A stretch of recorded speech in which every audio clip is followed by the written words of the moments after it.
ராயன் திரைப்படத்தின் ரிலீஸ் தேதி அறிவிப்பு.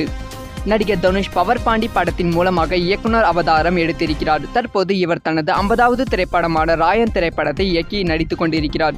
இப்படத்தில் எஸ்.ஜே. சூர்யா, காளிதாஸ், ஜெயராம், நித்யா மோனன் உள்ளிட்டோர் பலர் நடித்திருக்கிறார்கள். இப்படத்திற்கு ஏ.ஆர். ரகுமான் இசையமைத்திருக்கிறார். முன்னதாக ராயன் திரைப்படம் ஏப்ரல் மாதம் வெளியாக இருந்த நிலையில் தேர்தல் நடைபெறுவதால் ரிலீஸ் தேதி தள்ளிப்போனது. இந்த நிலையில் ராயன் திரைப்படத்தை ஜூலை 26ஆம் தேதி ரிலீஸ் செய்ய படக்குழு திட்டமிட்டிருக்கிறது.